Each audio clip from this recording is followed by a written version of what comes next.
राम इस देश की आत्मा हैं। राम इस देश के कण कण में बसते हैं। राम इस देश के जन जन में बसते हैं। श्री रामचंद्र जी को ऐसे ही भगवान का दर्जा नहीं दिया गया।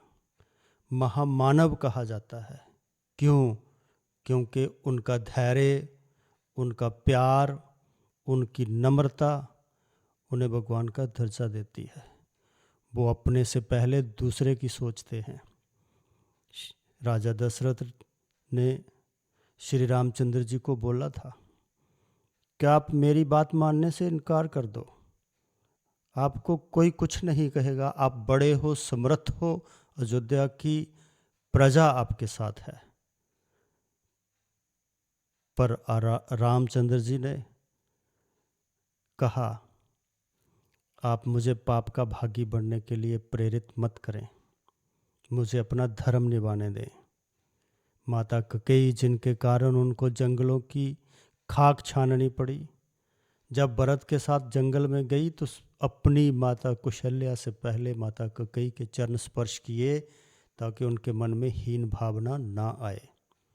भरत को प्रेम और प्यार से मिले, बिल्कुल भी ऐसा प्रतीत नहीं होने दिया कि मैं आपसे किसी प्रकार भी राग और द्वेष रखता हूँ।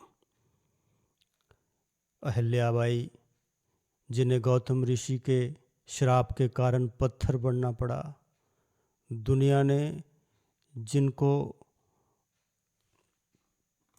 अपनी तरफ से दुत्कार दिया था,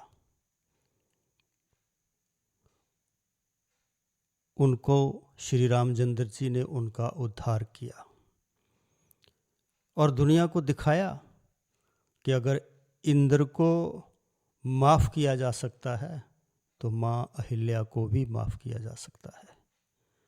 और आप जानते हैं, जटाजू जब रावण से लड़ते हुए जख्मी हो गए तो श्री रामचंद्र जी जब उनसे मिलते हैं, उनका सर उठा करके अपनी गोद में रख लेते हैं और बहुत दुखी होते हैं, उनको पिता का दर्जा देते हैं और उनका बाद में संस्कार भी करते हैं।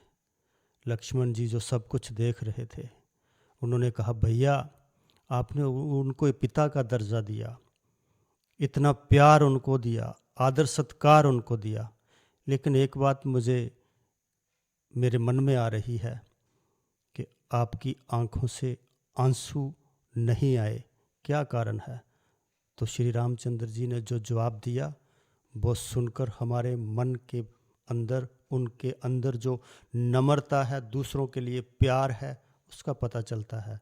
श्री रामचंद्र जी ने बोला कि अगर आप जानते हो आंसू में नमक होता है और जटाजू जी का पूरा शरीर जख्मी था, और अगर मेरे आंसू उनके जख्मों पर पड़ते तो उनको दर्द ज़्यादा होता, इसलिए मुझे अपने आंसू रोकने पड़े।